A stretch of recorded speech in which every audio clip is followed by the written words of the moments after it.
Thank you for coming in today. Would you please tell us a little bit about yourself?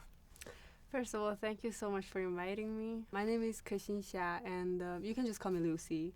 I was born and raised in Hungary. It's a small country in Europe. And because both of my parents actually, they're both doctors. And so I was growing up watching them basically curing their patients. And so my mom, she loves her job so much. She's so passionate about it. And growing up, I was so fascinated because I thought what she's doing, like every single time when she works, she works every day. So whenever she goes to her clinic and she works, it's like her eyes are sparkling because that's how much she loves her job. So I was going to be a doctor as well, up until the age of 15 because I love Chinese medicine. They're both Chinese medicine doctors, by the way. And I even went back to China to study Chinese medicine. It was a summer break, so I went back to a university, learned Chinese medicine, and I even had the chance to practice it in a hospital. So yeah, I could like learn how to do the acupuncture with needles. It was amazing. Amazing. And so this is something that I like, that I really love it because it's so fascinating. But then one day when I was like, it was the 10th grade in high school, and I was thinking just suddenly, just out of nowhere, that well, this is something that I like, and this is something that my mom is passionate about, but is there something that I am passionate about, like something that's more? So that's when I was thinking that maybe what if I do something as a performer? Because from a young age I did dancing, I learned piano. I was so these were my hobbies, and I was thinking, what if I turn my hobby into like as my career? So so that was the moment when I thought that maybe I should change my path. So this was a major turning point in my life, and I talked to my mom about it, and I'm so lucky because she was so supportive. She asked me one question when I told her. She said, "Well, if you're not going to have any money, like having this career, like if you only have money for bread and water, or not even bread, are you going to still continue to do this?" And I said yes, because I'm just so passionate about it. So that's why I chose this path. Yeah. It's amazing that your mom, who is a very famous doctor in China, supported your dreams, even though they're completely opposite from what she's doing. She's doing more practical job as a doctor, Yes. curing people, and you want to do something that is art. Yes. And Exactly. how did you decide to study at the New York Film Academy specifically? When I decided to be a performer, I was looking at schools and majors, and I had a teacher who suggested me New York Film Academy. Um, my teacher told me that it's an amazing school. They have on hands classes. It's very practical, and it's perfect for for someone who wants to be in the industry. So basically, that's how I chose this school. Yeah. How was the admissions process? Oh, it was great. I actually I had to ask for help from my teachers, and I also asked for help from my like some of my friends. They helped me a lot, and it was a great process because before I didn't really learn acting that much. So it was like it was as if I was blindfolded, in a room, and I was just kind of like experiencing. It was the very first stage of acting for me, like recording all the self tapes, just doing over and over again every day. Yeah, it was great.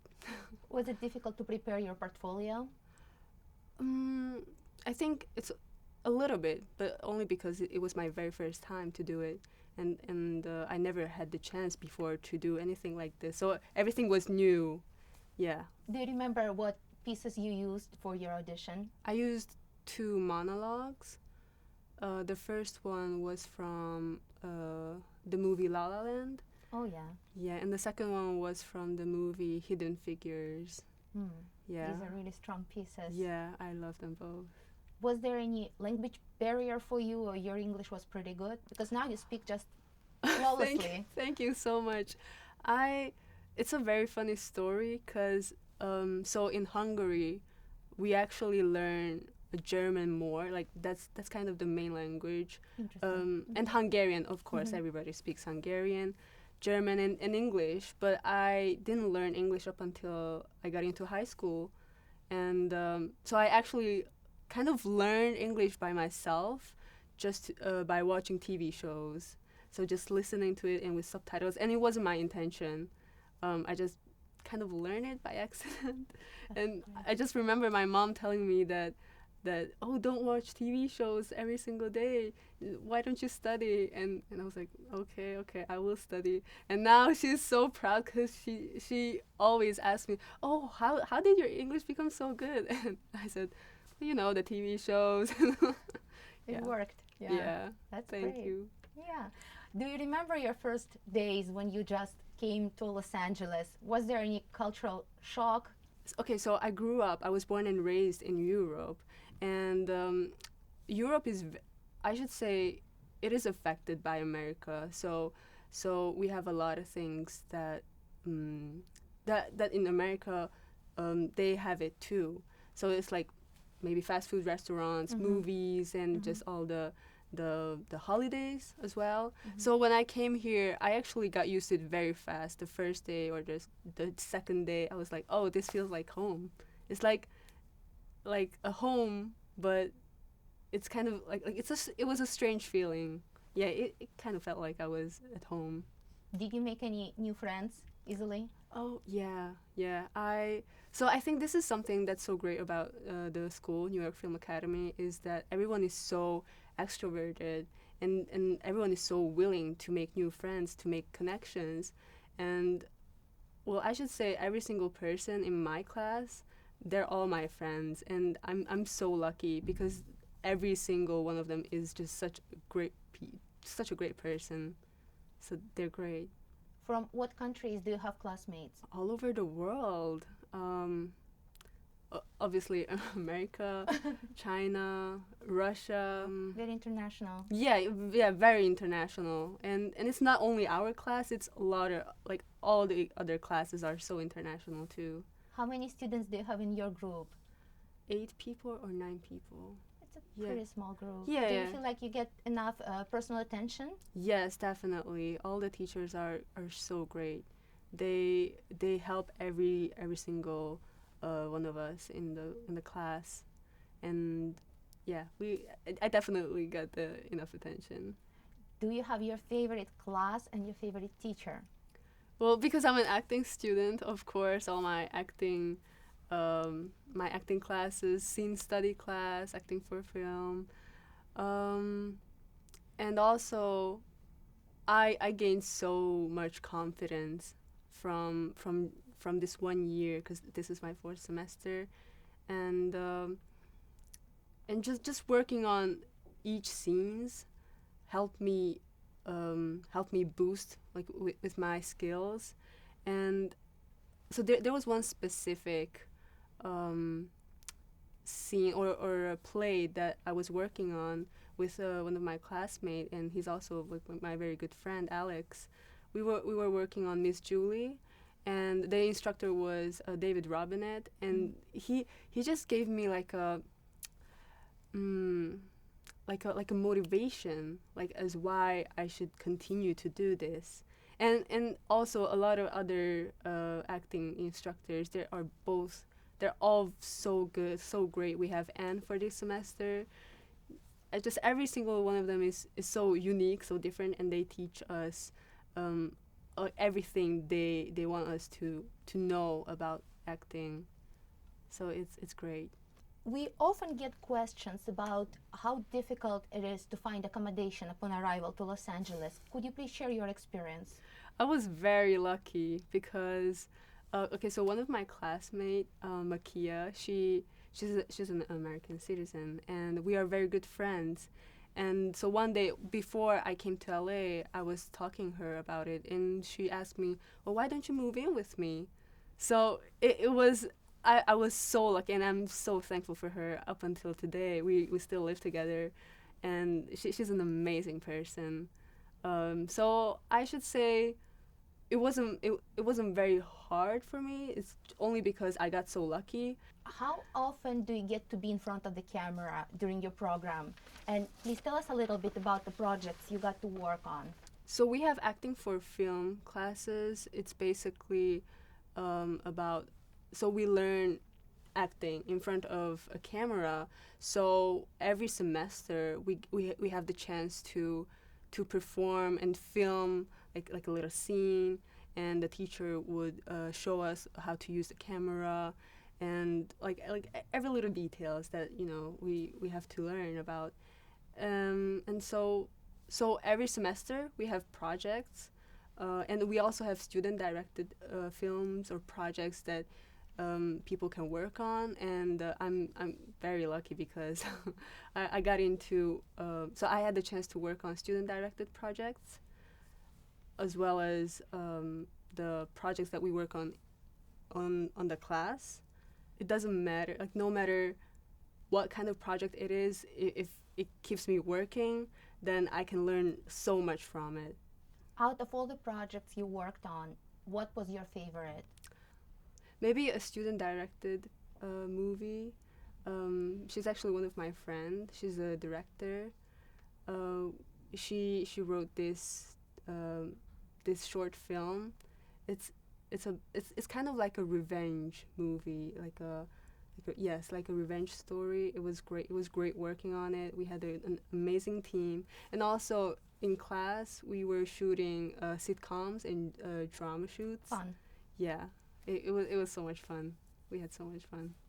What is your usual day like? So I have Zoom classes still, and as well as in-person classes, but it's almost the same. So I just wake up around 6 or 6:30, between 6 and 6:30. I get up. I sometimes go to the gym if I'm not lazy. But yeah, it happens around like twice a week. And then I come to school, I have my classes, I eat lunch here, then I go back, and then I have Zoom classes. And I tend to keep myself busy, so I also have classes outside of, well, not really outside, but it's Glee that we have in school, so I go there. It's a club, student club? Yeah, it is a student club, and it's amazing, and everyone should go to Would these you tell us clubs. a little bit about what you do at the student club?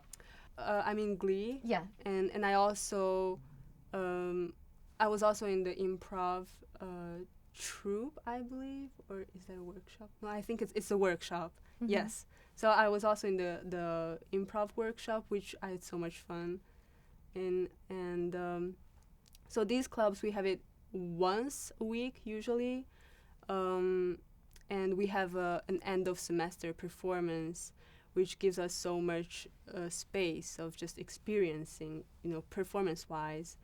And so we will have a performance as well at the end of this semester. Yeah. And these clubs are optional, right? Yes. But they're not the part of the program, but more like if you want to join, you just go and do it. Exactly. So they are all optional. Anybody who wants to go, they can apply for it, and it's for free. For free. For free, and it's just such a great learning opportunity for students. I think everyone should go, even if they have like a very small experience before. Yes. Do you have any advices for students who may be hesitant to come to America? It's a big move. It's a big difference in countries, in cultures. Time is relevant, right? It's relative. Time is relative. But if you do something you love and you're surrounded by people you love as well, the time flies so much. So I would say use your time wisely, and just don't be afraid of making sacrifice. Don't be afraid of failing, because that's how you learn. If you want to do something that you love, then just do it. Don't even have thoughts. Don't overthink it. Just try to do it. The worst thing is gonna happen is you're not gonna succeed, but there are so many other options, right? That's true. Yeah, and but by the end of the day, you're still doing something that you're passionate about. So success is also something that's quite relative, but I think just by doing something that you're passionate about is already a happiness, a joy in life. Have you thought about your plans after graduation? Do you want to stay in US to try to pursue acting here or go back to China? My main goal after graduation, well, still right now at the moment, is just to be a good actor. So, and also, I want to work with as many great directors as I can. So, if I get opportunities, then I definitely want to grab the opportunity and just learn from it. So, yeah, I just want to be a good actor. Thank you. And in conclusion, is there any famous person, director or actor who you dream to work with? Oh, there's so many. If Chinese directors, I would say Chen Kaige or Kaige Chen, Zhang Yimou. So yeah, the two of them, and American directors, Quentin Tarantino, Christopher Nolan, of course. Do you see any difference between Chinese filmmaking style and American filmmaking style? Okay, so the film industry in China is not as long as as here in America. So I think in China there are more rooms to like, yeah, the room is bigger for them to grow. Mm-hmm. So acting wise, I feel like in China, because we convey like stories, like we tend to convey historical stories that happened and very down to earth stories. That's very humane, which I simply love the acting there, and it's beautiful how they just show that in everyday life, even like these little things can touch your heart. And I feel like it's basically the same worldwide. It doesn't matter what country we're in. If the story is great, the acting is great, then the whole production is beautiful. But yeah, I feel like it really depends on the story. Thank you very much for coming in today. It was a pleasure to learn about your story. Thank you so much for having me. Bye. Thank you. Bye.